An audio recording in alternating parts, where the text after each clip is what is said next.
nothing too crazy. It's a CBD THC 1-to-1. So Oh yeah. honestly, it's just I got wrecked earlier. It's because I smoked a joint after and I hadn't eaten nothing all day. So shit hit me. I'm like, yo, I gotta do something. I gotta get some food. I remember the one time we were in Canada, and I had been taking a shitload of them, cause like I don't know, I feel like I did like 100-something milligrams and it didn't really hit me, so I was like, all right, I'm gonna double it. I'm all good here. You all set? We rolling? Oh yeah. Speaking of Canada, are y'all going out this weekend? I can't make it out this weekend, unfortunately. I had to go back twice for an emergency for my grandmother in the last couple weeks, and that I was just like, I can't do this drive again.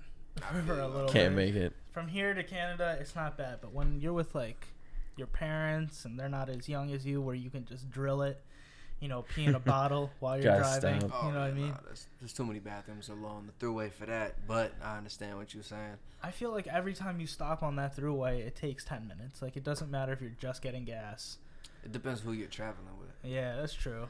Alone, I can do that drive a little bit fast, but Yeah, I blow that shit. I fucking yeah. on the way coming back. We went up there. We went pretty fast. Yeah, we made it to. Oh, we Toronto stopped pretty in fast. Hamilton for a while, but besides that. Yeah, I got family in Hamilton, and I knew the weed shops around there before they all got closed down, because they all got again. Yeah, they got repoed. Most of them. I ain't too worried. We gonna be straight. No, yeah. Crazy, Toronto has a lot more money. Toronto has a lot more straight. dispensaries and stuff like that, but where we were, there wasn't a lot of of the legal ones, just because of the way the policy is set up there. So yeah, Ontario's doing a bunch of wild shit. That is it. Doug Ford or Rob? It's Rob Ford's brother. Yeah, it's Ford, which is it's one of the Fords, but he's really bugging lately. I understand the thing where they're saying it's like, hey, we want you guys to apply to be able to run a shop, right? Makes sense, but then they're like, you got to be like a supplier and this, that. They're trying to just sell it. No, they're just trying to make it corporate. And I went to one of the weed stores that they allowed, right? Mad corporate. I had anxiety going in there. Everything's behind closed doors. You can't see anything. Everything's wood paneled. They hand you a menu as soon as you get in, and you're flipping through the page, and the line just keeps getting closer and closer, and you're just trying to flip through. It's like, what the fuck do I want? They do some of those like that in Vegas, but most of them are. You could see it. You can look at it. Yeah. I was Classic dispensary. I was like, I can't even see what I'm buying. I buy off of look. I am not really a strain guy. I prefer sativa. Going to bed, obviously I like an indica, but if I see a bud and I'm just like, yo, that looks like some cryptochronic, you know what I mean, I gotta get that shit. I feel that. That's even if it's only the Blue Galaxy. Yeah, it's just you look at it and you're just like, I've seen weed like that in pictures. It's I want to smoke it, you know what I mean. I don't care if it's a $10 a gram thing. It's I don't always need the top shelf. I've always loved Toronto or Canada because it is literally half the price. Back when everything was $20 a gram out here and shit like that, it was still $8, $11 a gram. That shit's way better, and it's always way cleaner. It always was way pure.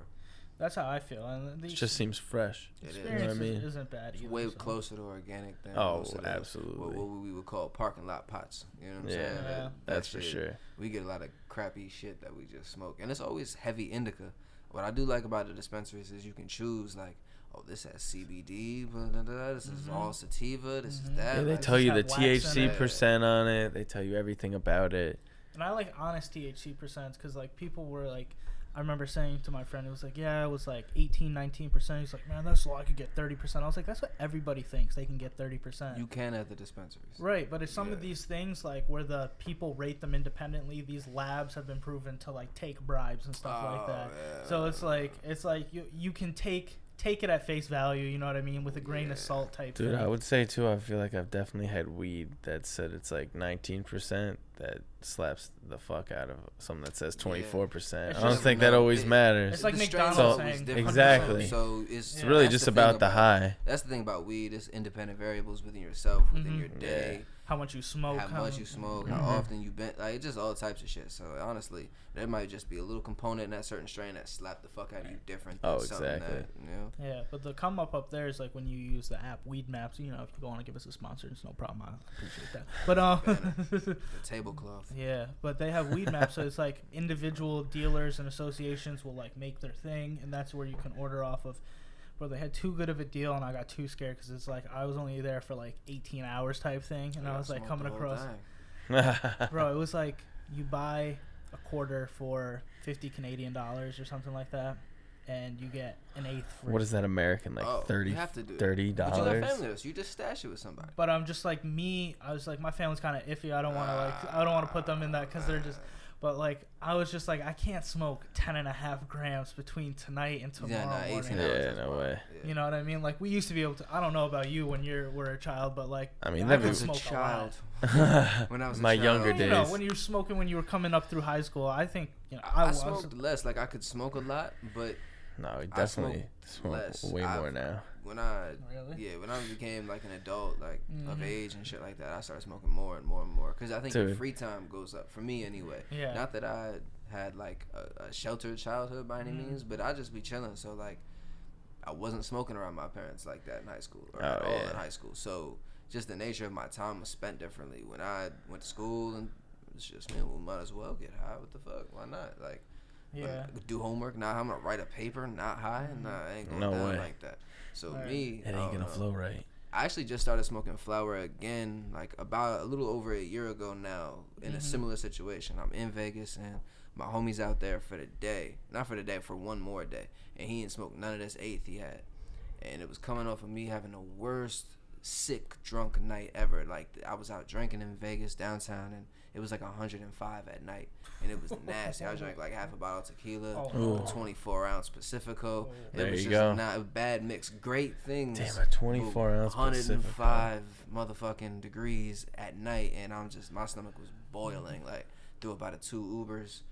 It was just bad. I never been that way. Threw up out of 2 Ubers? Yeah, got kicked out of one. I didn't throw up in the Uber. I opened the door, let it fly. But like, and I had never done that before in my life. I was just physically sick. Wasn't even that drunk. I was just physically sick. Like, I couldn't handle it. Next morning, I'm laying face down. My man hands me a joint. He said, "Yo, we gotta smoke this whole thing. I leave tonight." I'm like, and from that moment, I ain't looked back. I just been smoking. Yeah. Straight up. So were you doing more edibles? Were you doing? Yeah, out here, my allergies be fucked up because of the pollen and shit like that. And so for a while, I still had my wisdom teeth, so it would just swell up. I wouldn't even get high, so I just stopped smoking. Yeah. I hit a pen every now and then. I eat an edible every now and then, but I just like, yo, what's the point if I just get a headache? Like, so I stopped. But that moment, that's what brought me like right back, and I ain't looked back. Like, turned you around. Yeah, back. I think that's how it goes. Like, I've gone 9 months cold turkey. Like, it's different. Everybody can do different things with it and shit, but now I'm just back. Like, it's like a piece of life again. Yeah, well, I was thinking in my head because I was meeting my boy out in Hamilton. He lives out there. He has a wife up there. He used to live around here, and funny because I was like looking at him. I was like, "Can we smoke 10.5 grams?" He was like, "I don't think we couldn't." He was like, "Do we want to smoke 10.5 grams?" What do you have to do tomorrow? But I had to drive 6.5 hours. Even if you in 18 hours, you want to dude. Even if you did that, you'd get like maybe 4.5 through. Like because with Trump? Not even that. Because the last time when I crossed with my mom, no problem. Like when we went into Canada.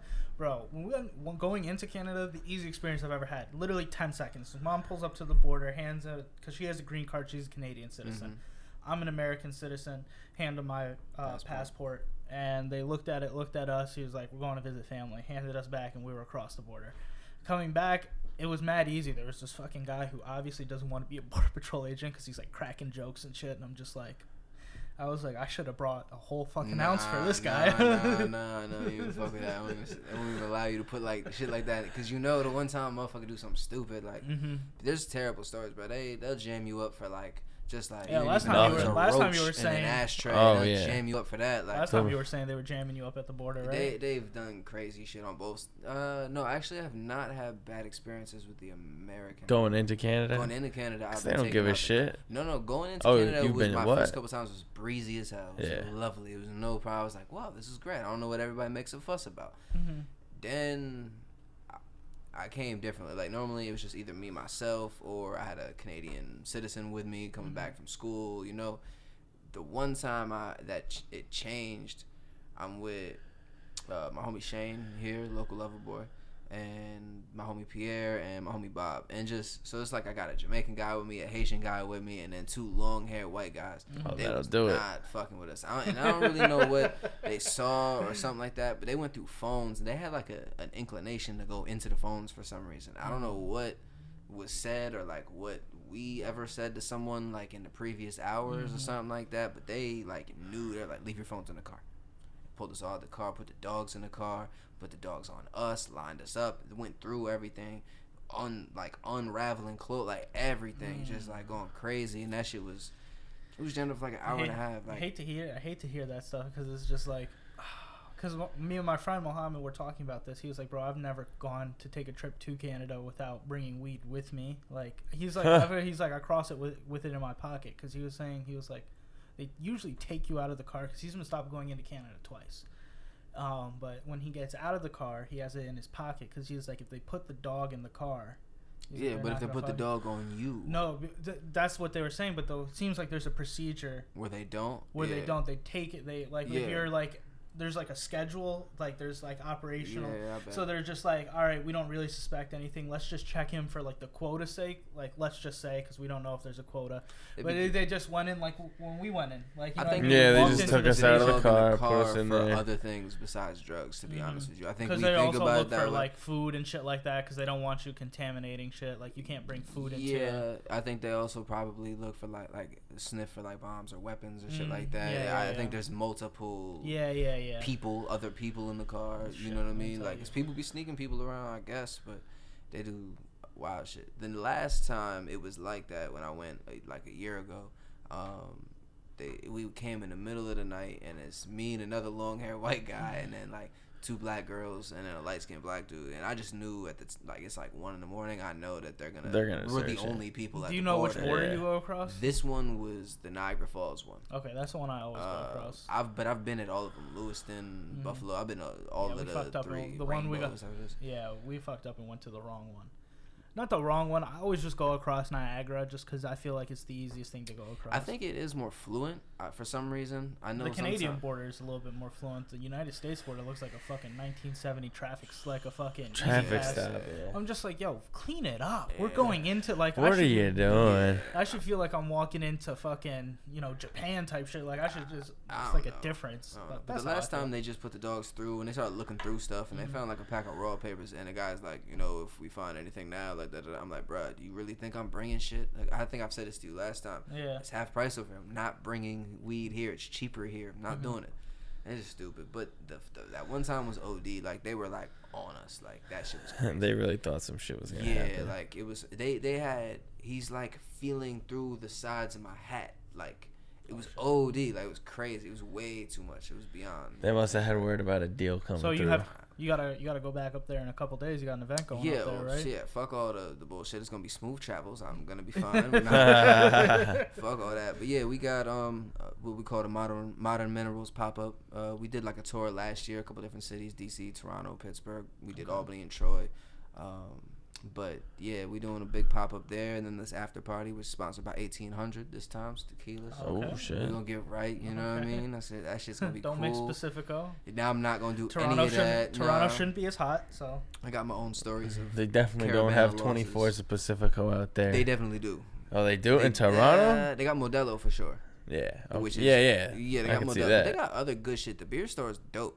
It's like expensive and shit, but like, and I don't even drink like that no more. But I'm going to. It is expensive up there when it comes to alcohol. That tax rate is like even with the conversion rate, it doesn't add up. Nah, it's about this. It's just expensive. Exactly. It's a little cheaper than it is here. So. Alcohol? Yeah. Nah. Not at all. Weed is cheaper. Alcohol's not. Well, yeah, the weed definitely. Alcohol is just not. I feel like we didn't spend too much money on alcohol.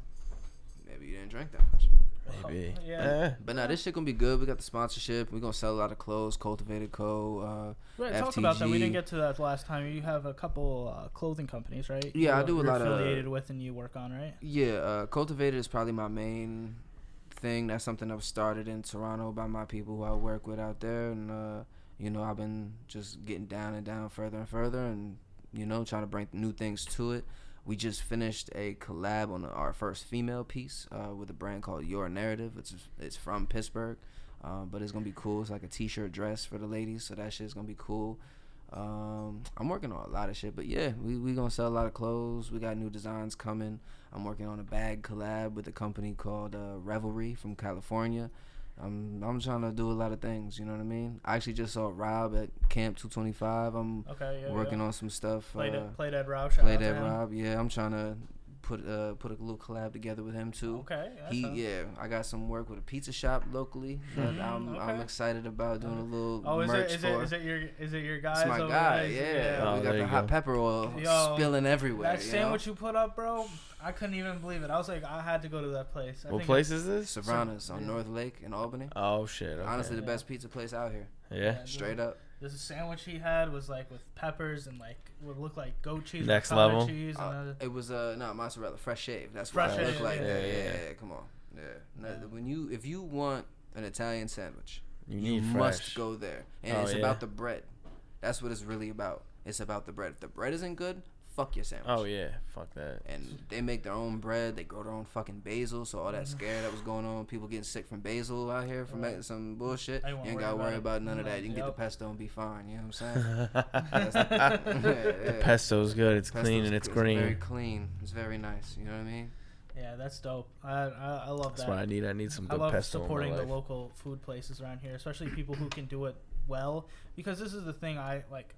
It's like food. I feel like it's just like such a creative thing, and it's to communal. And to be able to do it in all the right steps. Like you might be able to make a banging burger, but you might not be able to make good fries, right? Right. It's like it's impressive. Everything's different. It's impressive when you have the layers, like with a sandwich. Like your meats are good, your bread is good, your cheese is good, and especially as soon as you start in-housing all this stuff, it's like we make the bread here, we make the cheese here. You know, we do all this stuff here, and it's like you can just see their own peppers, and you can see the care. Ooh. So it's got a special spice. Yo, he blessed me. If you saw my story a couple of days ago, because like the first restaurant I would like make a point to go to is go check my man at Savannah's every time. He just blessed me. He's like, you trust me? You have me? You good? Okay. Brings out this thing of like, it's just like linguine or something, and just this they grow their own peppers, freeze them, roast them on the thing right there, and then you soak them in the oil, and this shit burning. But it was crazy. He made his own buffalo chicken doughboy with way less cream cheese and shit than like you would get in Saratoga. This shit's way better. Just like perfect. It's just fucking perfect. It's all about the bread though, like I said. You know what I mean? It's all about the bread. It's like pizza. People who don't have good dough on pizza, it's like get the fuck out of here. Oh yeah, like that's when the you worst. My biggest gripe is when you go to Canada and my Canadian friends, shout out to y'all, but please stop telling me you know where to get pizza. It just like I can't name them.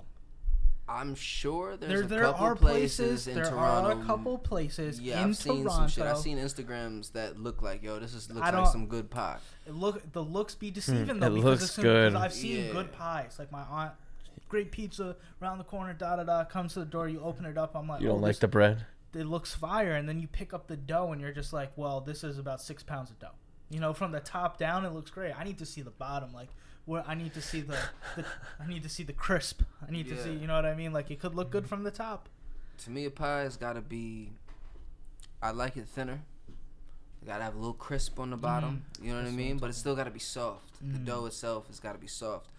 If you gonna break your fucking tooth on the crust. Oh yeah, you don't want that. Get it out of here. That's it though. If you want like a thin base, but you still want that crust to be a little thick. Yeah, for sure. You know what I mean? But you want to be able to bite it and exactly. not lose a tooth when you do. Or you should have that perfect crunch to it. Still be soft on the inside. Pizza's a weird thing because you gotta know how to finesse it. Like Vegas is a weird pizza place. Like there's not. Yeah, I bet. There must be so many, but there's so much bullshit to cut through. Bullshit, and it's expensive too. And I've come to the conclusion that people there just don't know no better. Like they just don't. Like they don't know what good pizza is. Exactly. They just don't because they spend $20 on a pie that's garbage from like. Filled with toppings that just are. We don't even have to get into that part. It's not. There's bad pie from the jump. Like the first 3 things: bread, dough, or bread, cheese, sauce. Yeah. If you fucked up if you fucked up 2 out of the 3, dude, the cheese is probably fine. But if you fuck up the sauce and the bread, if you fuck up the bread or the sauce, it's over. There's you a can couple take good spots. Bad cheese over anything. There's one spot called Naked City Pizza that I found years ago because Guy Fieri went to, and honestly, he's never steered me wrong in any city I've ever been to. Every place he's been to that I've gone, And no matter what city, Denver, Atlanta, You Montreal. watching Triple D's before you go there. You don't even need to just look it up. But I'm telling you, this spot wavy. It's real. There's these people from Buffalo that moved to Vegas some years ago and started throwing pizza shit, and they kill it. And they kill it. So damn, what is it called? Naked City Pizza. But City there's a Pizza. couple of them because Vegas does this weird thing where everything is so corporatized that you get incentivized to franchise everything you do if you have any level of success, and so it's just how they roll with things. I think it's how the funding comes in. Yeah. But there's a bunch of them. But the one at Moondoggy's bar called Naked City Pizza is like inside this dive bar that's wavy as hell. Wow, that sounds lit as fuck. Yeah, that's the spot. Jesus. I've been there a bunch of times. That does sound lit. Yeah, when you come out, we'll go. I'll take it. It'll be we're coming out, man. Dude, we gotta go out there this time, though, man. I'm fucked up. Banning something else. I'm so sick. I can't get it out there because I gotta go up there. My grandfather has a hunting camp that we need to go up. That no one knows where it is. No one's been there for like 40 years in the family. My God. But we have it for another 25 years on the lease, and like they're gonna basically give it to me. And I need to go out there and make sure it's good, make sure the structure is upright and stuff. Yeah, so I gotta spend a couple days out there. So it's when's that? When you gotta do that? Like near like the 22nd or something like that. I gotta head up there, and then I gotta go. You can't even do that shit like in the near. You have to wait until do it then. I could technically do it. It's just like the money isn't right for me to like go out there and get something done efficiently. So. Unfortunately, I can't make it that good. I was so sick because I saw OVO Fest in the lineup for that. And then is that the same weekend this year? He's there this year for it? This year, August 4th, yeah. Okay. So I think it's going to be... Yeah, I don't know if he's performing. That's the thing. Like, I didn't see it. He could wait till Monday. Yeah. He's done that in the past because I've been there at the same time because he's run at the same time as Ben a few times. Did you see it when it was when he was like dissing Meek? Was that the year you saw it? I was there. All right, I didn't go to OVO Fest, but you could not. I went to Blue Jays games, and I'm out at the parade. We're out posted just downtown, walking around, whatever, all that shit. You couldn't have a car, and I got there before Back to Back came out. So Charged Up was the one that was like going. You couldn't. Zoom was just passing by. It's playing that. Yeah. I'll take you back even further. When he did that Versace remix on when Migos really first popped. It was around the same time, but a different Caravana weekend. You couldn't drive past without hearing that song. That was crazy. But the same way, the city was just like buzzing, and when Back to Back came out, it just hit everybody everywhere. Like it was kind of crazy to feel that because they really ride with their shit. Whether it be Drake is Toronto, or what you saw with the Raptors this year, or even for Drake, that's their biggest artist ever. Oh yeah, so no question. They ride with that shit. Isn't Justin Bieber the biggest artist ever? Come on, he's not as big as Drake. But is he Toronto? He's Canada. But he's Canada, not Toronto. I think he's like from Ottawa or something. Yeah, so it's different. Toronto, Drake is a Toronto man. Or Scarborough man, whatever the fuck they want to say. But he claims that city, and that city claims him. Yeah, it's pretty dope. Yeah, Toronto is something else, especially like speaking of the basketball shit. What is your feelings about free agency? I can't fucking wait for the NBA to start again. Oh, dude, it's gonna be crazy this year. I fucked up. I'm in Vegas. Balance. I'm in Vegas the night Kawhi the announcement happens for Kawhi going to the Clippers. I'm in Vegas a couple hours before. I'm on the strip doing something, and I get this inclination that, I think the Miami Heat aren't done. I think they're gonna get Beal, or they're gonna get Chris Paul, or just something that's gonna whatever. And I kind of like their odds, so I placed a little bet. It's like $10 to win $620 that the Heat win the title next year. 2 hours later, I'm in a different casino. I'm in South Point, and I look up and it says Kawhi traded, Paul George traded, Kawhi signs with the Clippers. I said, holy shit! Someone said next to me like, what's wrong? What are you talking about? I said, you realize the entire landscape of the world has just changed, right? And he's looking at me like, what? I said, point to the thing, and they're still not knowing what's going on. But I fucked up. I should have bet on the Clippers. Should have bet on the Clippers. Yeah, but why would you do that? I still like the Heat in a sense because I think if Beal rejects that extension offer, then he goes there. I think he could get traded there. I don't think they'd win though. Jimmy Butler. Jimmy Butler's phenomenal. He is Who's good, the best shooting guard in the league? The best two? Yeah. Well, it was Klay Thompson probably before he got hurt. I agree with that. And then who? Probably right now, Paul George. He's not a two. Yeah, he is. He plays two. He's played two almost his whole career. No. Plays a little three. He's a flex. He's a three. He does play three. He played three on. He's not a two. He's not. No one considers him a 2. He's a small forward that plays a lot of stretch 4. Isn't he going to be playing the 2 spot? I think Kawhi will probably play more too. Really? Think so? I think he would play. I think they'll forward. run just like a more forward. It won't really matter. Who's their big? They're just gonna rotate, so it doesn't matter. On the Clippers, are they starting Harold now? Either way, probably. Either way, they're not gonna be the 2. I don't know. How do you like? Either way, Jimmy Butler's the best. This right now is the best 2 guard in the game. You think so? Who else? McCollum, Beal, Butler's better than them. Yeah, both good, but he's just not clutch. He hit the Hit or shot. miss. He hit the shot before Kawhi hit the shot. But he didn't hit the rest. He had that one game. Listen, he had like some 12 bad points. games, but he's carried. He did have some bad He games. definitely had a redemption season last season because he showed his leadership skills. Oh yeah. Without him, they don't. Without him, leadership skills. First up, in Philly. In Philly, yeah, because none of them guys had been nowhere. Yeah, but everybody said like the reason he left was because he didn't like anybody on the team. Still, why he left Philly? I think he just had a better option. He just fucks with Miami. Like he's. You telling me you watched that team and you think they had real good chemistry? I think if they did, they would have beaten Milwaukee. For a team that had essentially. Or Toronto, I mean. No, for the 2 of the best players of those 4 had just got there mid-season. True. For a team that you have your 4 best players, 2 of them just got there. I gotta say too, Tobias Harris overpaid. For sure. People gotta stop doing it speaking of things like overpaid. Like it's about what your market value is and then what value you have to the team. So he went back to Philly, right? Would you pay him that though? For them, you have to. You had his bird rights. You can't go sign Kemba. You can't go sign Paul George. Or he was free of Kawhi. You couldn't do those things. You don't have the financial. You have the restrictions to not be able. The one that really blew me away was Jamal Murray. 3 years in the league and he's getting 170 mil. Yeah, he's crazy. You lock him up before he hits restricted free agency and you lose. But that's what you do in the NBA. You secure your investment. You drafted this person. He's potentially an all-star. So this is what they did to Ben Simmons, right? You max it out. Where else you gonna find a 6'10", 24-year-old point guard? Where you gonna find that? You think it makes sense though sometimes though if you could get like one more year and then pay him later down the road? No, because you still get that year. You still pay him in the 4th year of his year. I know that. So it doesn't matter. You just avoid him saying, "No, I don't even want to re-sign," and then someone with crazy cap space jumps in and says, "I'm offering 40 a year for 4 years," and you either gotta match that or let him walk for nothing. Oh yeah. So you just avoid all of that shit. You max out your guys and you control. As a team, you control. You could trade them places. You have the leverage now. Right. And they get their money. They're happy. And if you're building something, you're building something. I see what you're saying. No choice. If it don't work in December, they could trade Tobias Harris if it's not working.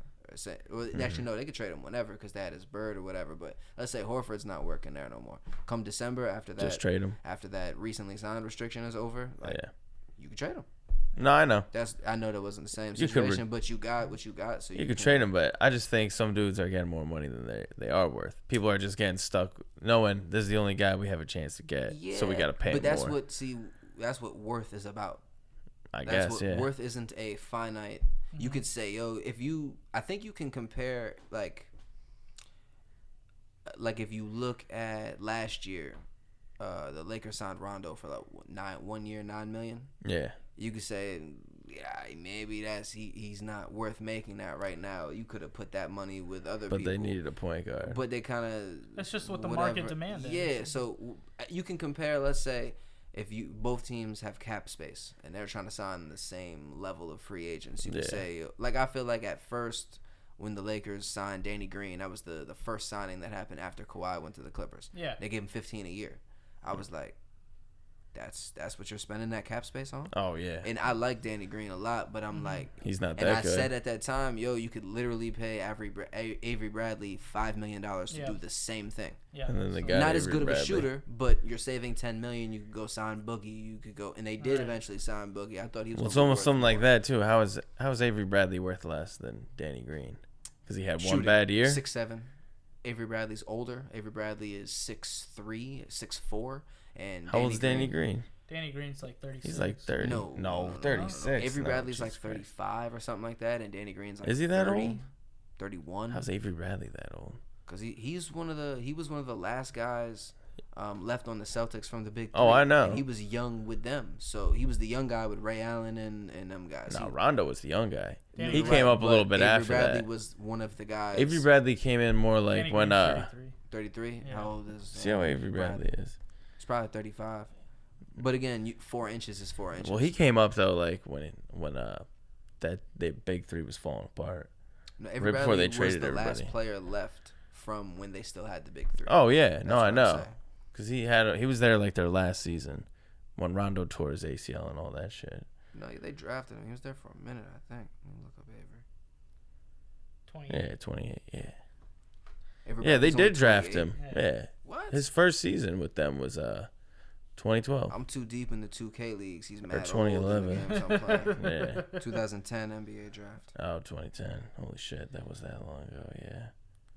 Yeah, he's been playing since Yeah, they then. drafted He started him. with Boston. He played with Boston Oh, for yeah. 6 years. I think I agree with what you're saying. Like the market's changed, like and like who's in the spots and in these positions, their worth is going to change year to year depending on where they can go and what's available to them. Like Danny Green might not have been worth $15 million. You know. Well, the only reason they paid him that was because they waited so long for Kawhi. Everybody else was gone. Yeah. I mean, that's what they needed, and they needed to secure the best left shooter 3-and-D guy on the market, and he's a 2-time champion. Yep, and he's hit a clutch I would shot say in one he finals. the thing with him was he set the record in the finals. He didn't do game very at one good point. last year, but he showed up in the playoffs. Showed up in the finals, and that's shots. what matters. That's what matters, and that's exactly what they need him to do over there. Like what I'm gonna be honest with you, if Klay doesn't get hurt, Toronto doesn't win the title. No, absolutely. Oh, That's how I feel. obviously. Obviously, they won. I mean, if KD doesn't get hurt, they wouldn't even win a But game. he gets hurt earlier. That's No, not I'm even saying the thing. if he was healthy in that series, team, would have been a sweep. No question. Again, we forget Clay can get hurt. KD stays still Kawhi sweep. offensively carried that team. Oh, absolutely. And so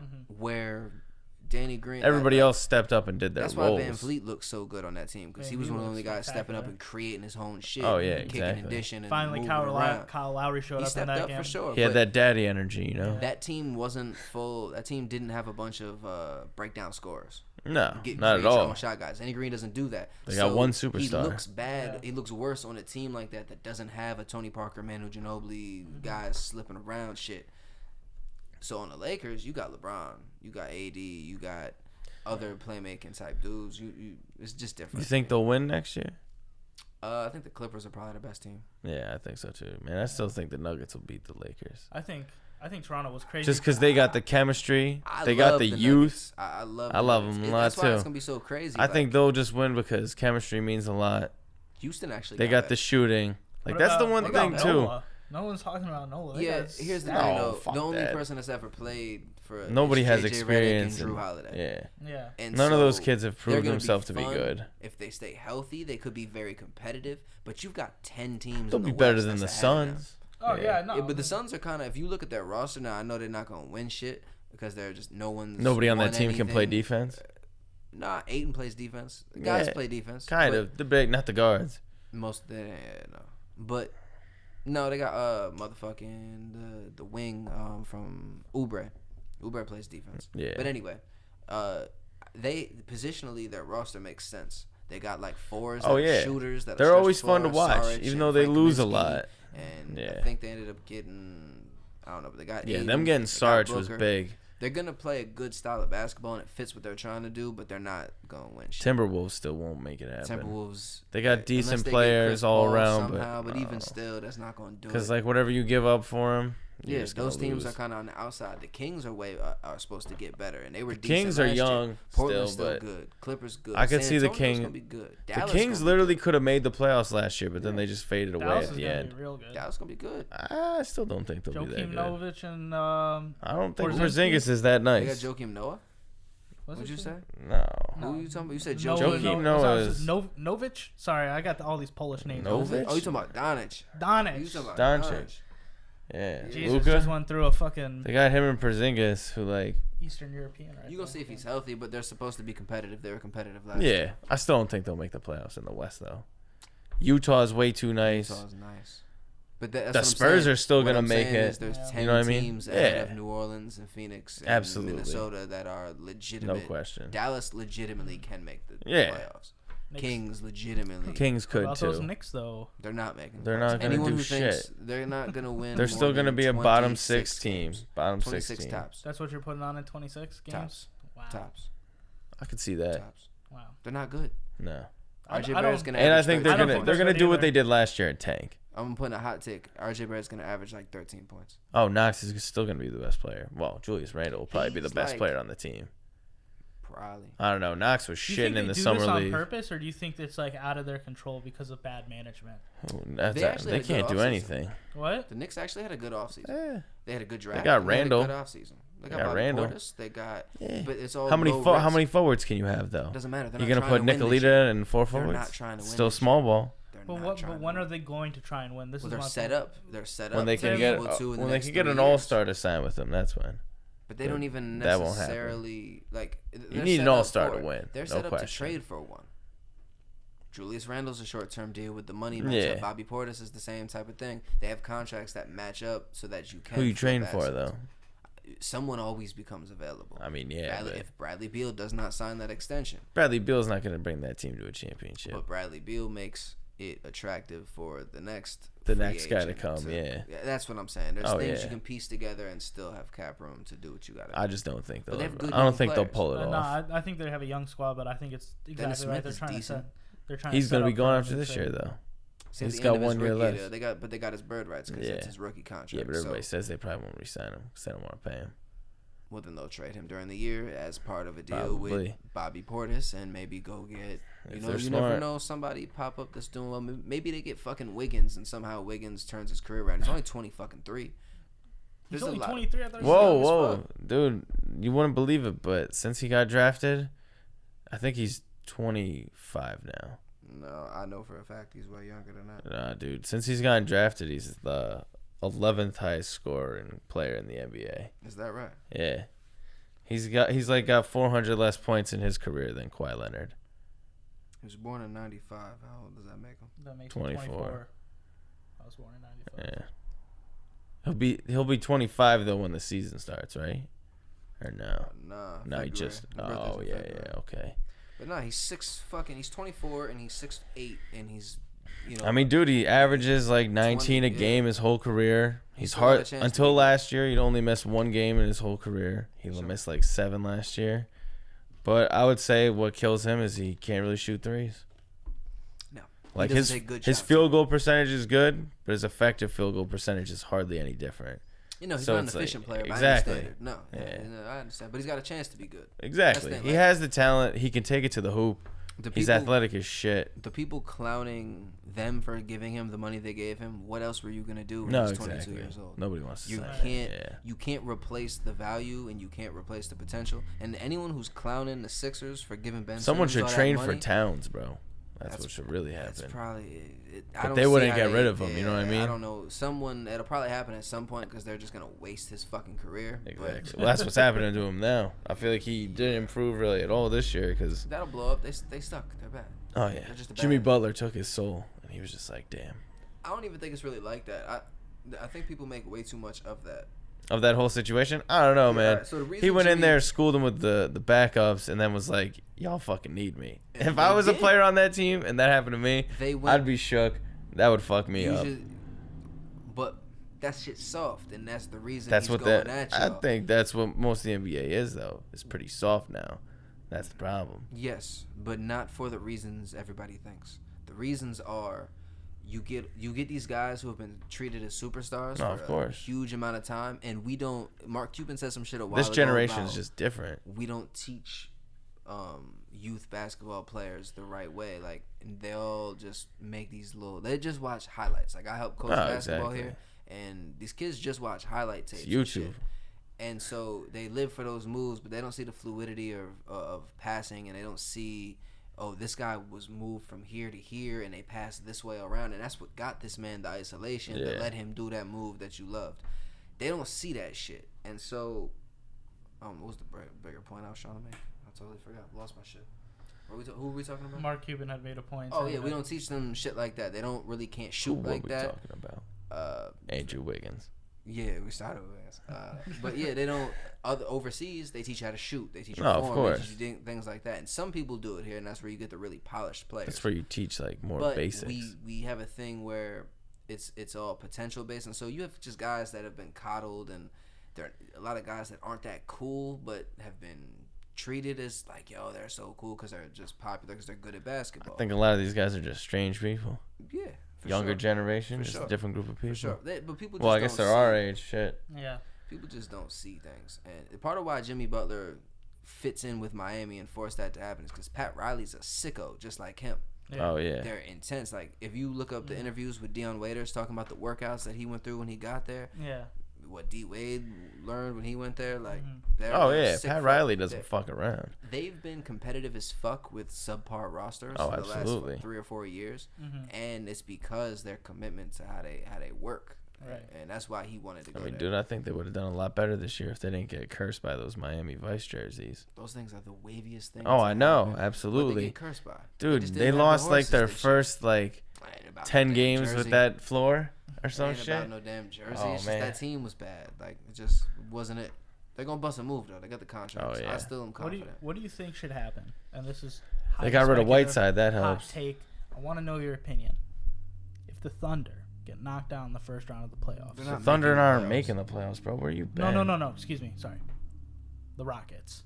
If the Rockets get knocked out of the first round of the playoffs, what do you do? Totally could see it. If it's the current roster, if they've gone through the whole regular season, and let's say they stayed a top 5 seed and they're in the playoffs and they lose in the first round, let's say it's a 4 or 5 matchup.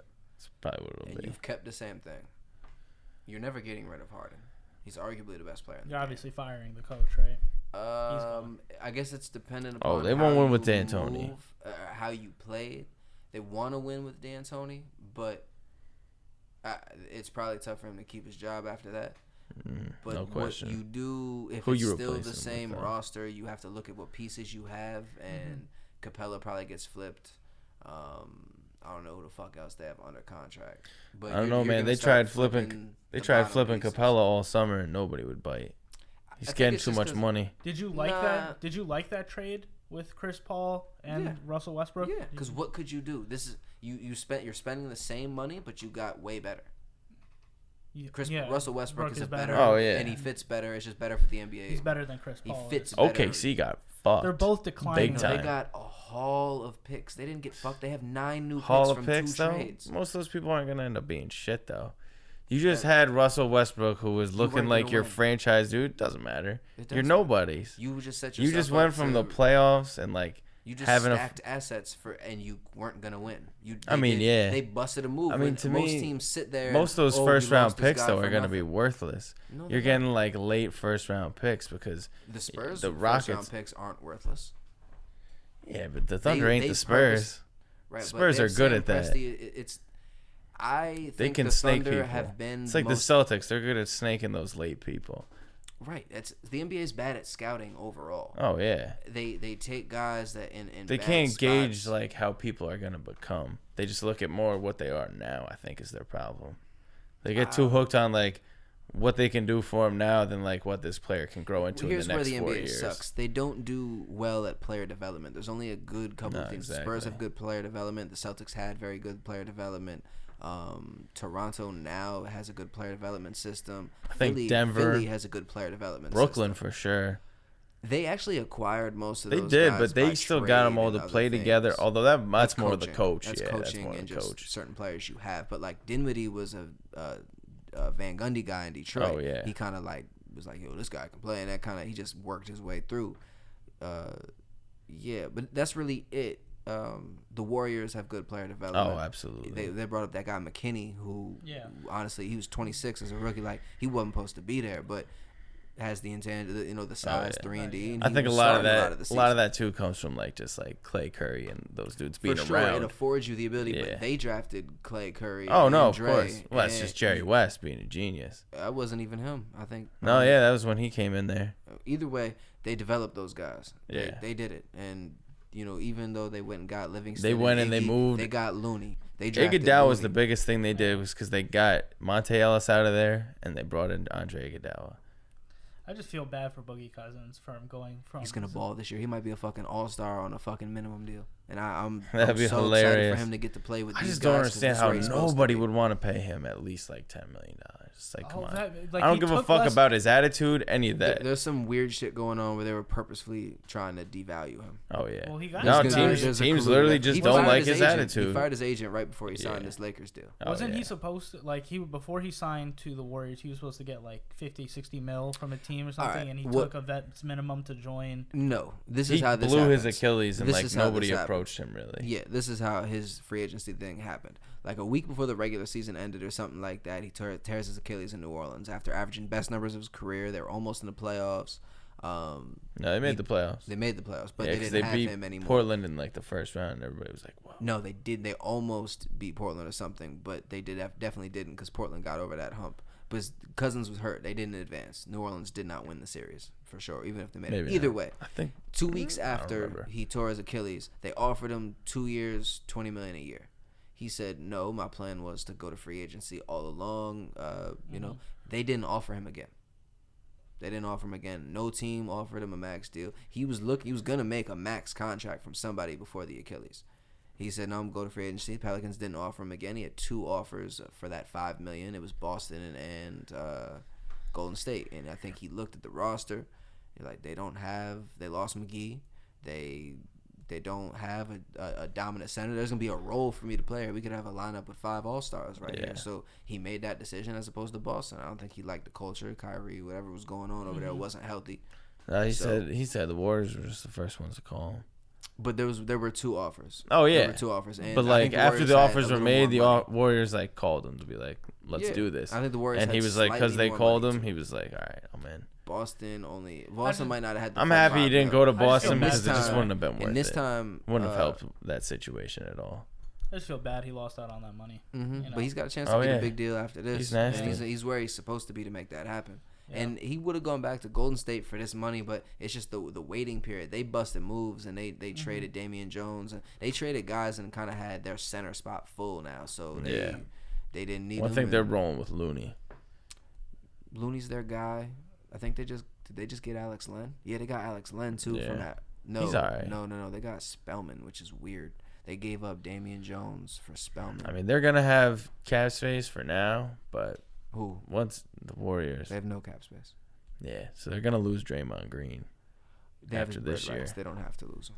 Huh? They don't have to lose him. They have his bird rights. Oh, they're still gonna lose. How are they gonna pay everybody? You just pay the luxury tax.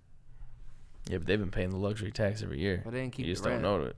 No, I did know. I'm saying. They've been paying it. That's what I'm saying. So like, if you go back into it, eventually you're gonna get in that realm where you got to pay the big fines. They're not Charlotte. They're going to pay it. They're opening a new stadium this year. They want to fill it 41 times. They're not fucking around. They want to. Yo, that's the funniest shit ever too. Oracle Arena, last 3 games there, all losses in the finals.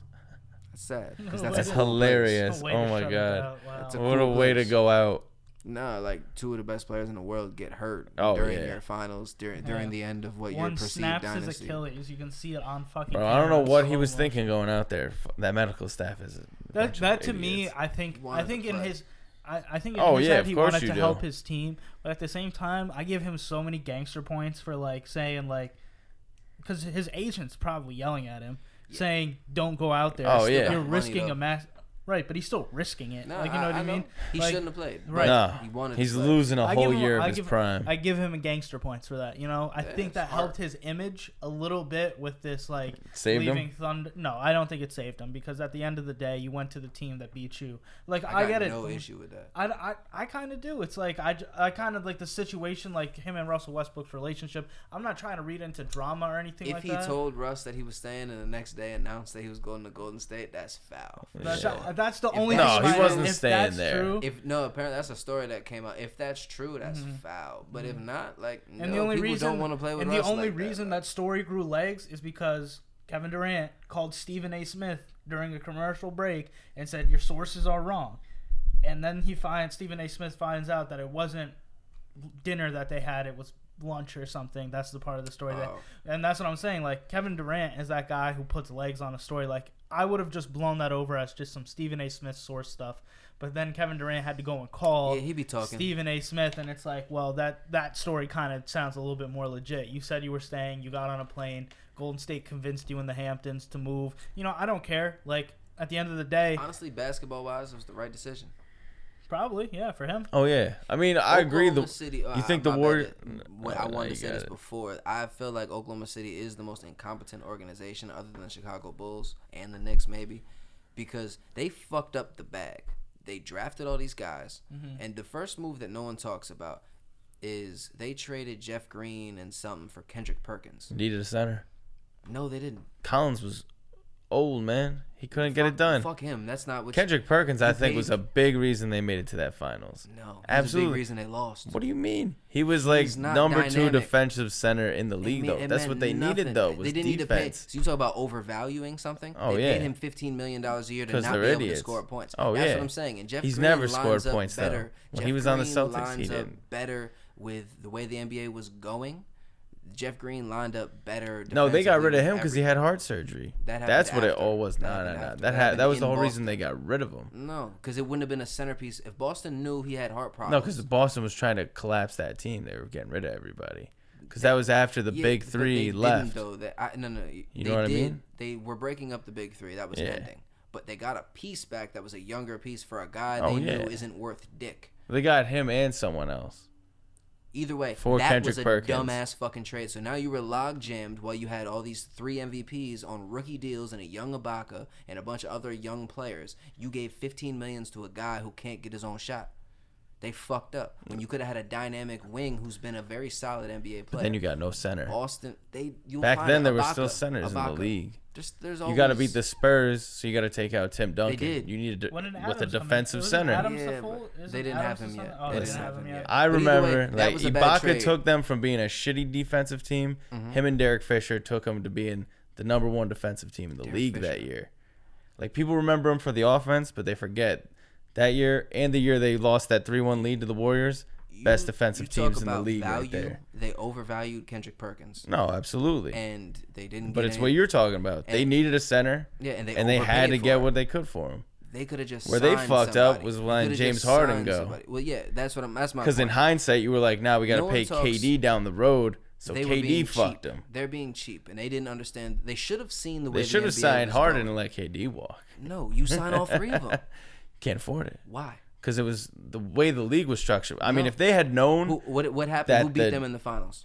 Who showed you how the league was changing to be structured? Oh, the Heat. Right. What did think about the first year the Heat were together. They went to the finals. They all took way less money. They didn't take way less. They took less. They took a little less. The new structure of the NBA was you signed 3 max players. Exactly. And when did that happen? What did they have? That only happened right when KD went to the Warriors. That was the only reason they were able to even sign him and pay everybody. That was different from the salary spike. The salary spike happened that year. That's when it took effect. The year KD went. Yeah, that's what I'm saying. That was a totally anomaly. So if you can't force exactly that, but if you're the Thunder, how can you foresee for some level of increase like that? No, that's not people at that are paid rate. To do that. Nobody knew it was happening. That's not the point. They traded Harden before that. I'm talking. They didn't trade him. He signed away. No, Harden was traded for was Kevin he traded? Martin. Oh yeah, that's right. Bullshit. Because they knew they weren't going to keep him. Mitch McGeary, but because and he wanted a max and deal. They didn't. They should have gave it to him. Exactly. But then the next year you paid KD. Let me stop you here. The NBA league structure became you get 3 superstars. You can find a way to do it that way. That's the way you're going to get there. The Heat did it in free agency. So it was different. They couldn't afford to give $30 million each year to those 3 guys because it was all free agents. They had no bird years except for D Wade. Oklahoma City had the bird rights. They drafted. They can go over the cap to sign guys they've drafted. Oh, so no. You can pay $30 million to those 3 players, still pay $15 million to Serge Ibaka, still pay $15 million to Jeff Green, and you fill out the roster. I don't think so. Yeah, you can. Think about it. When Harden wasn't there, cap, they were being cheap. When Harden wasn't there, they still went over the cap every single year. They paid Roberson $10 million a year. They paid Jeremy Grant $10 million a year. They paid Adams $20 million a year. They paid Ibaka $20 million. That's the whole reason they had to cut Carmelo Anthony. They traded him. They ended up doing it. Well, the anyway whole reason for that was they did what they should have done with the 3 players with Carmelo and Paul George after they realized, oh shit, this is how you work in the NBA now. They fucked up and misread the situation. Was if they paid him that much and they went over the tax one more year, since they would have been over the tax for 7 years. But you know how much money these teams make? Nobody loses money. Not OKC. So, yeah, no NBA they don't make team. money. Yes, they do. They do, but not like that. Yes, not like do. everybody else. Yes, they do. Every NBA team, because of the new TV deals, they make buku money. There's not way a single more. Team hurting for money. And they had it doesn't even like even with Carmelo though, you're not winning a championship. Right, but that's my point. They fucked up. So you're gonna pay $100 million? Yes, you do it for a guy who's 24 and there are 3 MVPs. Oh yeah. No. That's what I'm saying. Oh, that That's what I'm saying. They fucked up and they did not get any value back for the guys that they lost. They traded, and before Kevin Durant left, no one talks about they traded Ibaka on draft night. That's their man. That's their guy. That's their defensive anchor. They traded him before Kevin Durant was going to make his free agency decision. That team is incompetent. And they fucked up the bag. They had the players. They had the new formula for the NBA. They had it. And they didn't get value back on it at all. Now, they did. Well, they traded him for 6 draft picks. Being the smallest market cap in the league is going to hurt you. Because you can always... It doesn't matter anymore. It did then, though. Yeah, when they would have signed Harden. No, it wouldn't have mattered. It would have mattered. Totally. It wouldn't because they that was what, 2012? That deal didn't get made until 2014. So it's like you got to be looking years into the future. Yeah, they knew. It wouldn't have mattered. You paid him in. I guess. I think they fucked up completely, but I don't think they had enough foresight to see, they what fucked was up. I mean, their foresight was we got to keep 3 of these 4 players in Westbrook, KD, Harden, and Ibaka. Harden was the first contract up. He wanted a max deal, and so they got rid of him. So they traded him for a bag of peanuts. Yeah. So they suck. That's what I'm saying. They still were. They still killed it after that, though. Too, because if you're gonna pay $15 million to a guy who can't get his own shot, but Jeff Green never did much. Jeff Green was very good. He is. I'm a Celtics fan. I remember him on the Celtics. He did his role. But no matter what, he's a bench player. No matter what. But he could have been a starter. Even on the Celtics, he was a bench player. That's because of what they had, but it's just different. They didn't have anybody when he was around. He has a clear role if that team stays together at 24 years old. He has a clear role with that team. That's what when I talk about player development, that's what you're doing. You're trying to build a team, a cohesive system. The whole reason they got Perkins, though, was to go to a championship, which it happened. They were chasing something, but... So you made it there, you just didn't win it. But they didn't get there necessarily because of him. I'm not saying he didn't help. It was all the moves they made. It was everything. But those moves kind of hurt them in guys the end. Developing. It's really those 3 young guys developing to be really good. And they get there. And then you get there and you look at the roster like, damn, we fucked up because we can't beat the Heat with Kendrick Perkins. He does not help us in this series. I think essentially what happened to them was they had something like what the Warriors did, but it was a few years too early. No, so there wasn't the money. Wrong. They didn't mix in shooters. They didn't get backup point guards that stayed very long or were very good. Cameron Payne didn't last there. Eric Maynard didn't last there. He was there for a minute. But either way, my point is they fucked up the bag. They had it. And they had they viewed the game wrong. They saw the field wrong. They had bad strategy, and they were cheap. And you, at a time where you didn't have to be. They did not see the way the league was going. It doesn't. Oklahoma City, you can still have Mountain Dew commercials if you're a player in Oklahoma City. It doesn't matter. The NBA is that popular. Russell, he transcended. Yeah, but the whole thing is you can't sell Oklahoma City game tickets for what Miami Heat or anybody else can. Same, but you're like you can get tickets to an OKC game for $10. Yeah, you sell out every game. But if you have those 3 guys, it's going up. The Knicks can be trash and not sell out games, and they're still gonna quadruple your profits. LA and the but Knicks even are someone like the more. Kings are making way more money. I bet you the it's Thunder. more. I bet you it's more. I bet you that's closer than you think. I mean, this is from what I remember, this is back in 2014, 2015. Well, I haven't looked at it in the last few years. Shifting off that, I seen you made a crazy bet for NBA Summer League. You bet the China team? Yeah, we had to hedge. We had to hedge and reclaim some losses. The one they won? Started the game. Yeah, I was there. I'm in there, and I'm looking at it. Now, mind you, I know when you're gambling on Summer League, you don't know if the best players on those rosters are always going to play. Yeah. You know, so the Hornets had their top 3 players are probably Miles Bridges, Malik Monk, and Dwayne Bacon. Or no, Monk wasn't playing this year, but Monk. Graham from Kansas was probably their 3rd starting guard. And I had a feeling Bacon and Bridges weren't gonna play. Didn't know all 3 weren't gonna play.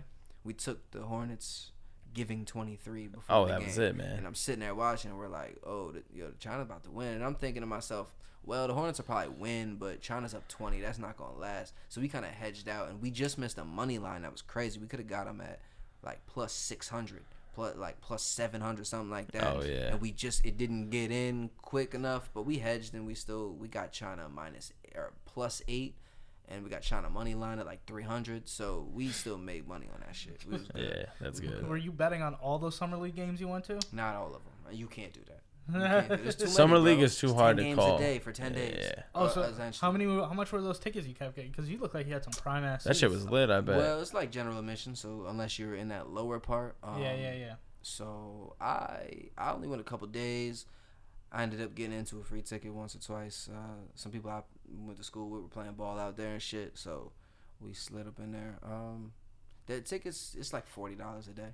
That's dope. But it's for 10 games. So honestly, it's the most worth it shit ever. What do you think is the best thing when you go to, like, living in Vegas?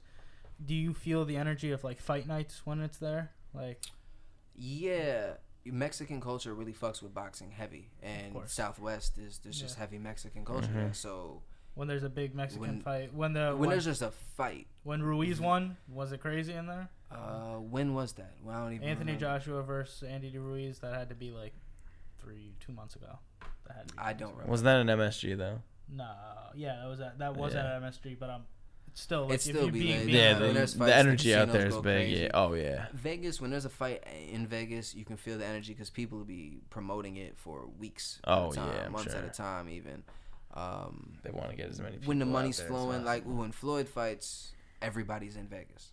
Everybody's there. Like it's just wild shit. So yeah, you can when there's certain events, you can just feel the energy.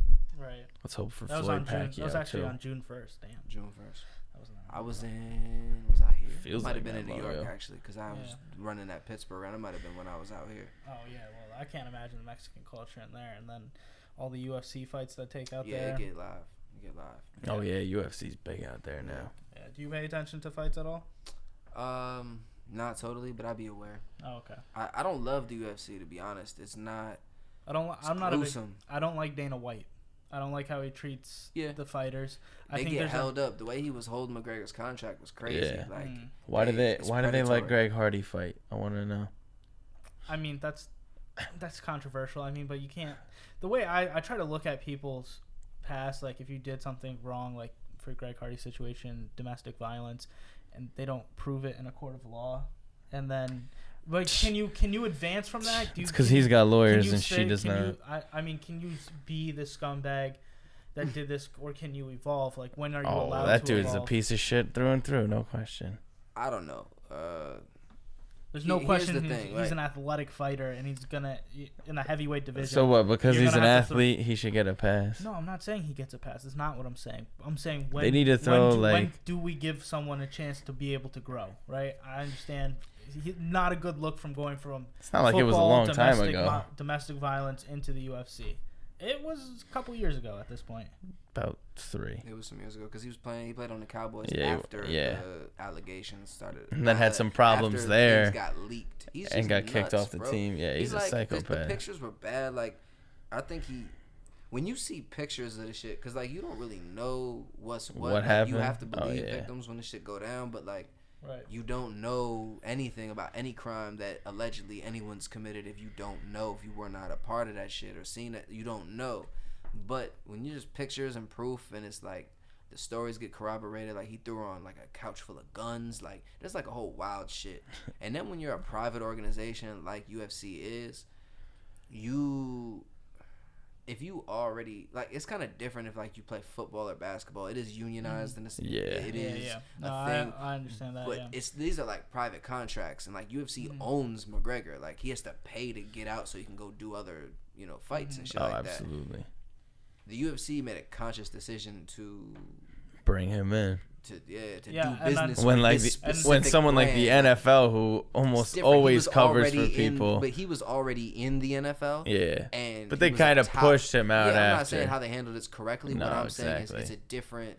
I don't know if that like should he be allowed to play in the NFL again. I don't know. It's not really for me to decide. I know that he was already working at a high level in the NFL when the stuff came out. There's probably shit before. I'm not advocating, but I'm just saying for the UFC to decide to do that, they just show that they don't really care. Like, and their fans don't care about shit like that. Exactly. Violent fucks. Like, and then they put Greg Hardy. People won't care because it's violence. And then they put Greg Hardy on a card where one of the co-main events, the women's fight, had just gone through a domestic violence case with her husband. Like, so she's a female fighter and she got beat up by her husband. What's her name? Rachel Ostovich. Yeah, okay. Yeah, she's a beautiful woman. Oh my god, I would kick me in the nuts a million. Bro, she's painfully hot. I hear you. It's just like how are you a fighter? Like, how are you in one of the most gruesome sports there is? You're a cage fighter. You're smoking hot cage fighter. Oh, she's she fucks some people up, but that's not the point. My point is that I don't like the way the UFC is managed. I think Dana White can't be one person. You need to have an organization like the NFL has. They have like a board. They have like bad organization. The NFL handles things miserably. But I'm just saying, as a whole, it's because it's owners. You know what I mean? They're in control. Honestly, it's weird. Both of those organizations probably ain't great. Mm-hmm.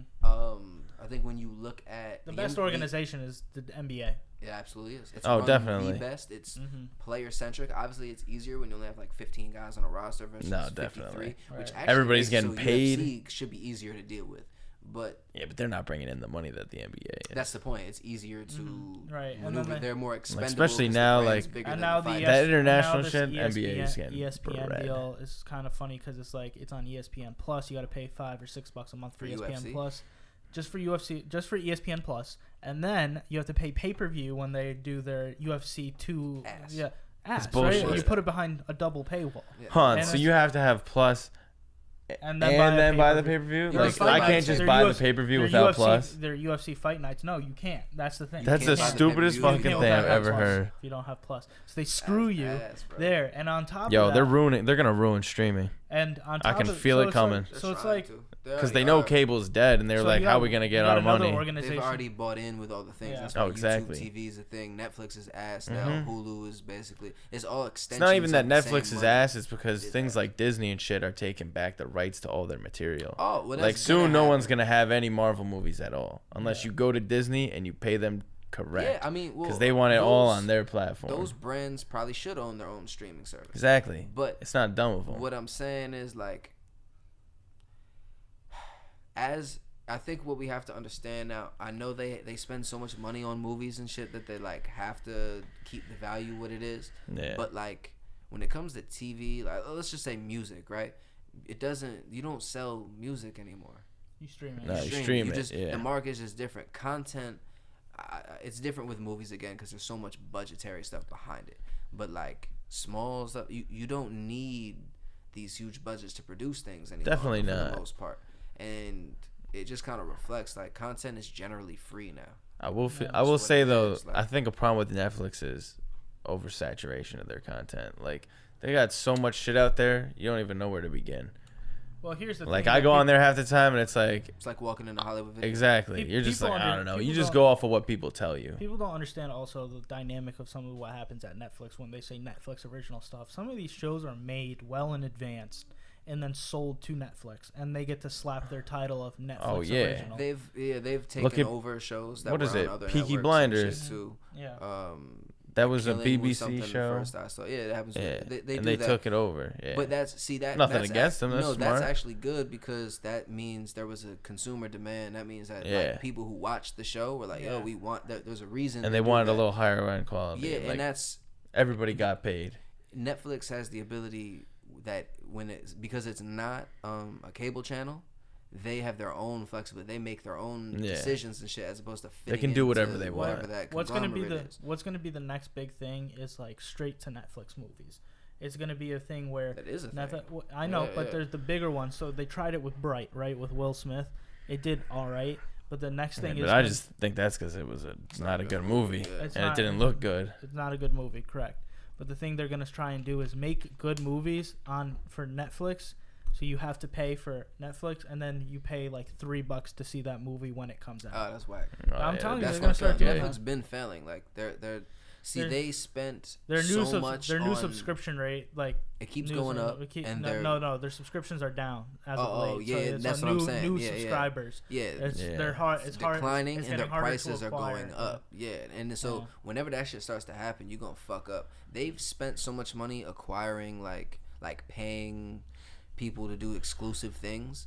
That their original content, like the reason we all fucked with Netflix was because like House of Cards came out and Orange is the New Black came out and all these different shows, and they still have a few that are bomb for sure, but their original content was cool, and they got a bunch of stuff that you maybe hadn't watched or hadn't seen before, independent movies, things like that, And instead they've gone this complete corporatized route where it's literally all the shit that you used to walk by in Hollywood video forever. It's all the old all movies there. and shit. It's just annoying. Like it's not. It's bunch of old not TV good. shows that you don't want to watch. They and that's why they had problems with their monetary shit because they invested so much in producing in talent for original content that their own original content suffered quality consequences. Exactly. I do agree with That's that. what I'm saying. They just put out way too much shit. You don't even you miss over some things that they already have because they have it on.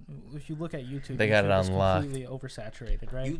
Well, that's on by design. That's the beauty of YouTube. But the problem is the devaluation of it, the demonetization. To compete with that, right? Because Netflix is in direct competition with YouTube, so they had to oversaturate their platform to be like, what do you want to watch? We have it all. Yeah. You know, in any scenario. Now they're getting more corporate where they're taking all the fluff out and they're trying to make it more lean. So Fuck they can that. Grab they're more getting people. more corporate because they put 6 ads in a 10-minute video. They're trying to do like HBO. Right, they're trying to make these like but HBO's trying to do Netflix. HBO fired everybody, brought in a whole new thing because their whole thing is they want to crank out more series because they're going to streaming's going to be their next thing. Like they're going to start buying up TV shows, shit like that. They just snagged The Office. That's going to be on HBO in like a year. What? 2021, dude. I thought NBC wanted their rights back on there. Something else got it. It's not, Netflix said not The Office. Netflix said 2021. That's when they lose The Office. Yes. Yeah. I'm pretty sure it's the HBO. Nah, so if it's NBC not that, then they got Friends. Then it's Friends that they got. They took one of those. I'm telling you, they got one of the big players from them. They don't get it for like another 2 years. What I'm saying is that goes against everything I've heard. But he's saying that NBC's got their own streaming service that they're just gonna put everything. And their crown jewel is The Office. That's their first Infinity Stone. The Friends. And but that's it. HBO has money. Hulu. So I don't think it's. I think you just maybe it's a different show or something. But it's one of those two, I'm telling you. HBO was owned by Spectrum, and someone just bought Spectrum. Yeah. And I forgot who bought it. You know, it was HBO was owned by Time Warner. That got bought by Spectrum. Spectrum just got bought by something else. I think it's Viacom or some shit. It all ends up going to the same 3 media companies in the world anyway. But they've had some turnover. Them going Rupert in that direction. Murdoch's making money off of it. That them trying to go that direction's odd because they do well with their own streaming shit and because they have higher quality that's shows. why I like they it. Have to but get that's more the thing. Content, I think, to compete. They don't get the money though that these other companies are doing, and that's what they're trying to tap into. A bunch of times. Yeah, well, it's not even that. It's just like how many people got Netflix subscriptions? Fucking almost everybody I meet. Yeah. How many got HBO subscriptions? It's because the select few. Yeah, I understand. Exactly. I understand. So their whole thing is the new people who took over the company. They want to become more like Netflix, Amazon, all that, where they're pumping out their content twice as fast. But not even that. Now they're going to start bringing in other content that they didn't create. But I agree with you. Because it's all about money, which is what's going to ruin it. I agree with you. They're going away from the quality. That content is free, right? Because I like the YouTube thing of it. YouTube spends $0. YouTube isn't free. Don't what? Believe that. No, what I'm saying is it costs nothing. For them to create it, acquire content. It costs them nothing. They give you no money. As producers, for the most part, other than doing full-scale shows and movies, creating content is essentially free. Your time is worth money, but we have to kind of adjust because we do a lot of things for no reason at all that waste a bunch of time. Right. But as a musician, I sometimes have to pay to record certain things, but I don't have to. Once I have the song, I have the song. I don't have to pay. Forever, if I bought my recording equipment, I'm going to use that a million times. Yeah, that's a cost attached to it. I got to pay a little fee to get it up on the streaming sites, but I made it. I own it. It is what it is. The idea is that I can make some sort of money or something attached to the marketing or just advertisements along with it. That's the goal when it comes to newer shit. So if it's some low budget, if it's just you guys sitting here on YouTube talking into a mic like a lot of the political shows or it's virtually free because there's nobody behind that camera. It's just us. Yeah, you're making content for free right now. You didn't pay me to be here. You didn't pay nobody. You got bills. Everyone has hidden costs, but that shit is free. And so YouTube's ass now is they demonetize the whole platform. Like they have these algorithms that bury independent media and prop up the corporate stuff. So it's way hard. It's so much. There's not gonna be like another Soulja Boy. You know how much Soulja Boy made off YouTube? Aside from the fact that he like ended up owning stock in YouTube when they sold to Google. Right. Soulja Boy made so much money off of views. Yeah. They don't. There's not going to be another one because their policies don't allow it. They algorithmize it so that it'll never happen. The algorithms have been a problem, and a lot of people who are on YouTube have acknowledged it. They push more of the friendly, like the parent, like nonsensical things. The corporate bullshit. The corporate bullshit. The stuff you can sell to everything, or you can put ads on. The shit that wasn't YouTube. Yeah. So you know what the industry's response to Netflix and streaming is?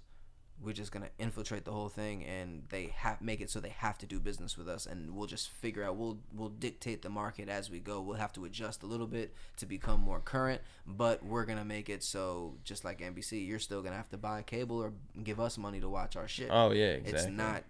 That's just. It's not gonna last forever. I just appreciate. I understand the demonetization and the censorship stuff. Yeah, that shit is ass. I don't like it at all. But as far as like being able to have a platform to be able to put something on that it doesn't cost your viewer anything to watch. I pay YouTube Premium just because I hate the fucking commercials. I don't want my son to see the commercials, and I find it the most smooth way to watch videos because now I'm not. Oh, definitely. Because the thing was, I was like, I don't care. I don't need to pay for YouTube. They've gotten atrociously bad though. Watching, with the commercials. With something I'm fine with it as long as, like, if it's after 5 seconds I can skip. I can tolerate but the way it is now is they do double ads. You got to watch the whole first one and then 5 seconds of the second one. And like the other day I was watching like a 25-minute video, 4 ad breaks. That's bullshit. Don't know nothing about that. I gotta watch 10 seconds, or if I'm watching an hour Joe Rogan podcast or a 3 hour long, and every maybe 3 times throughout the thing I gotta watch a 20-second. That's not bad. I'm cool. I'm good with that trade off. That means he's getting paid. I'm enjoying content for free. I'm okay with that exchange. I'm okay with adding advertising to things in. You can do it in ways that like in sports, we don't need a million TV break commercials no more. Put a fucking thing, do those 10-second ads every now and then. Put a fucking sponsorship in the corner every now and then. Let it flash up and let's move the fuck on. No one fucks with football like that. TV ratings go down for football because it's a fucking kickoff. Gotta go to commercial. All this go to commercial. Change of possession. Go to commercial. TV timeout. Go to commercial. Someone got hurt. Go to commercial. No one wants to fucking watch that shit no more. Yeah. And if you go to an actual football game, you're sitting there and you're like, everyone's just fucking standing around. Oh, it's a TV timeout. They do that shit all the time. Yeah. They gotta change that shit. We need to enhance the viewing experience, and you can still get advertising. The problem with that though is a lot of times teams like it because it gives them time to get shit going. The only thing it's bad in is basketball. They don't, for sure. How much football? How much wasted time is in baseball? And they don't even have they waste time. No, they don't have that problem at all. They waste time on their own, but when they do actual there's no reason to ever have a TV break in baseball, and they do. Oh yeah. Well, they just do it when the innings change. Right, but that could even be sped the fuck inning up. changes and when people come in. Yeah, but when you do an inning change, the pitcher still goes out there, throws a couple balls to get loosened up.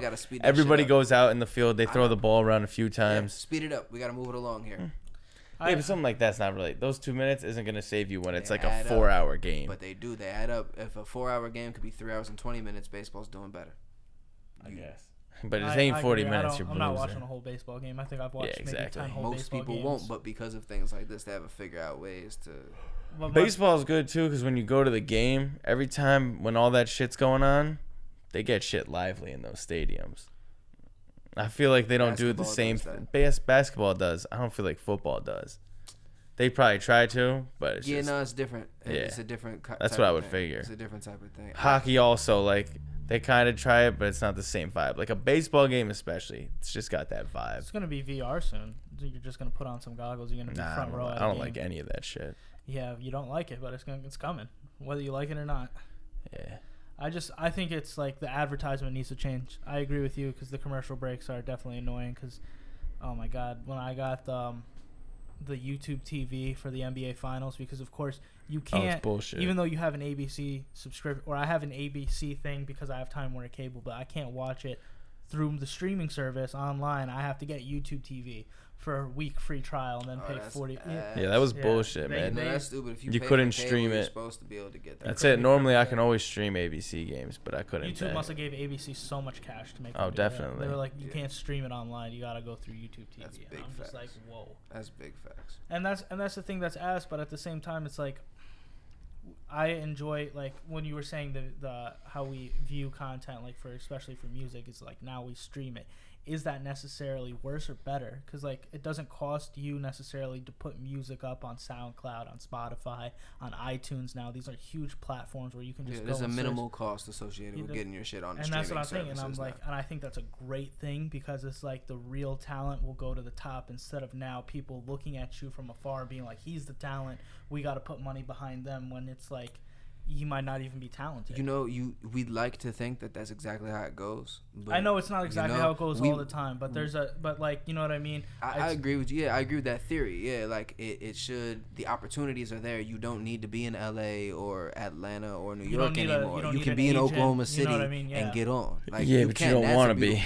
No, right. But you can. Like, there's people from everywhere. There's people in Buffalo. I got people I work with. You know, Nick Cavs, he got, you know, those are people out there. They doing their thing. But, like, you know, Buffalo ain't as fun as the city. No, exactly. But I'm saying, but you ain't in control of where you from. Oh, exactly. So there's people that got signed to shady records from Buffalo. There's people that you can do that shit now. And again, the goal is not to get signed, but make it to something so you have an audience. I think record labels are going to be a thing of the past, and now these streaming services are going to be signing artists. Because I think Jay-Z really started it when he was like, the Kanye album. Which album was it?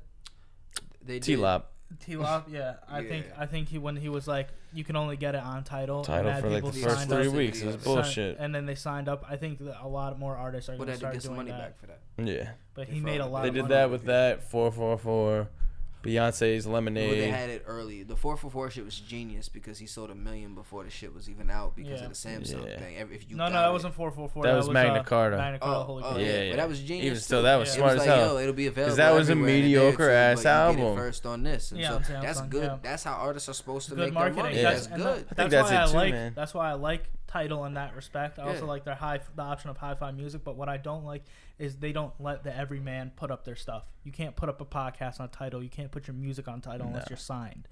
Tidal pays the most per million views, but at the same time, it's like, it's very... Yo, we get a double problem with Tidal, though, is their whole thing is hi-fi. So, like, you gotta have they have high that's quality what keeps them alive, shit. They have money troubles, but that's what kept them alive. Is they have a software that's really good, and they had a lot of individual power players involved. Well, and they bought like a lot of like masters of like certain people's work. So like then you have the highest quality versions of all that stuff.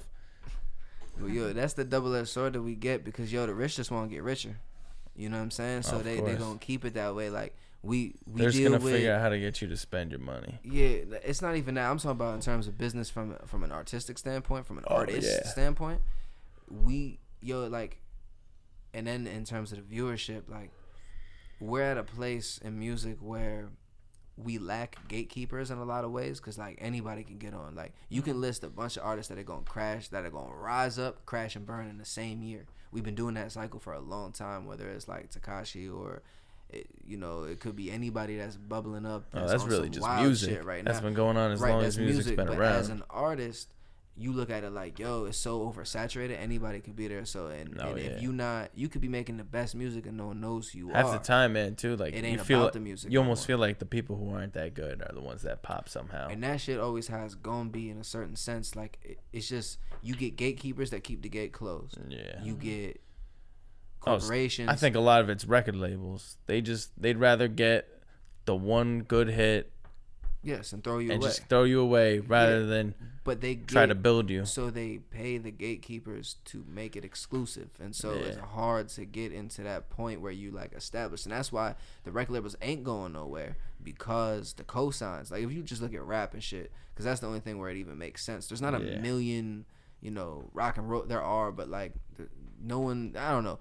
Every rapper got their own kind of imprint. And they keep the gates closed. It's invite only. So we get this kind of double-edged sword where the riffraff is let in, but at the same time, all this talent is standing outside like, damn. And again, the viewers, it don't even matter because if you're not doing the antics, if you don't got no Instagram presence, it don't matter what music you're making. It literally doesn't matter. You could be a motherfucker that knows how to play the piano and the banjo and the flute and everything, and you could put it all into this amazing, orgasmic album. But if nobody hears it, did it ever happen? But you could look like whoever the fuck and not have any swagger to you and not have any stage. Again, stage presence might be different because you might have an artistic thing to show people anyway. But it don't matter how good you are if you're not cool. So I think weird. I think there's a dynamic there because, like you said, with the algorithms, then someone bubbles to the top that doesn't really have an Instagram following. But I think that goes along with. But I'm just using. I think there's like now it's different. Like the algorithm has to find you, like the Old Town Road shit, right? That was like basically like. And no offense to that guy, right? I'm not trying to disrespect his music, but it was like meme music. Like it was funny because like that time Red Dead Redemption was the big game. That's the original music video that he put out was just clips of Red Dead Redemption with his music behind it. Very artistic on his point. Right, yeah. So it kind of hopped on. Savvy. Yeah, it was savvy because it was a popular game, had a lot of hype behind it, made Old Town Road, which is the music. Yeah, that he kept capitalizing off of whatever the situation was. Anytime it really blew up, I think he just kept pushing onto it. Yeah, and that's what I'm saying. Like I think there's like opportunities for a lot of people out here, and just like someone like him, you gotta know how to use social media. Yeah, and I just feel like social media is a gift and a curse in the sense of like you can be like yourself and be a multi-savvy entrepreneur in many different assets and put your stuff out there. Where before it was a lot harder to drive people to storefronts, to your website, and now it's a little bit easier. Yeah, that's all. It's accessible, which is good. It's accessible, but like the accessibility leads to the waters being muddier, and so it's that everybody's balance, on there. You know what I mean? Even and the shitty people. Hard, honestly, it makes it hard for someone for me to figure out like how to package things. Like like I just be patient. Like I have.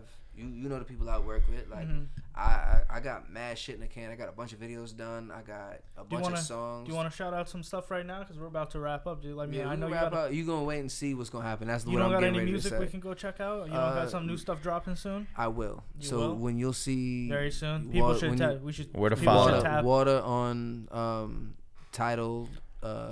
Apple you're Music. on Tidal. Yeah, I got music on Apple Music, Tidal, Spotify, I think some on Amazon, Audio Mac. I got stuff there. SoundCloud, I got stuff there. So Wauta, you spell that for the people? Wauta. And it's all going to be linked in the description. Yeah, Instagram is at Cold Wauta, spelled the same way. Cold Wata. I left the U out. I think I just spelled it wrong. I spelled my whole shit wrong. Wauta, Wauta. Cold Wauta on Instagram and Twitter. All my links will be there. So I'm working on a lot of shit. I got music with Jimmy. If you see Jimmy, I'm trying to shoot these videos. Let him know. You know what I'm saying? Like I got a John with me and Baby Suplex and him that goes real crazy. I need to shoot the videos so I can do this shit right. You know what I'm saying? I'm working on a lot of music. I got shit. I'm just trying to figure out how to put it together the right way. You got your pop-up this weekend, yeah, right? Modern Minerals pop-up in Toronto, Caravana weekend. It's going to be fantastic. August 4th, sponsored by 1800 for the after party. It's going to be great. I wish you were going. You would have fun. Fucking wish I was. You know what I'm saying? It's going to be cool. Cultivated Co. We selling good clothes. You know what I mean? We got things coming. You got a website for that? Or is it cultivatedco? I think it's... Cultivated Co. It's on Instagram. You see it on my Instagram. You can get it from there. Instagram. It's a Canadian website, so I don't want to give the wrong link. .ca. Yeah. But Cultivated Co. If you search that, all the shit's gonna come up. Okay. Straight up. But yeah, Instagram cultivated.co. Instagram at Cold Wauta. Yeah, dope. And this guy traveling all over, but hopefully we can get him in during the sports season so he can get some hot takes. Yeah, we'll put together like an actual content type thing. Like we'll get a good niche figured out, and we'll get some hot takes out there that actually make sense. I gave y'all one before. I had a hot take. Oh, RJ Barrett's gonna average 13 points per game this year. I say Houston's going. Is that good or you say Houston's going down the first round? You think 13's like? I think it's okay. For him? I think people. He's gonna get the reps.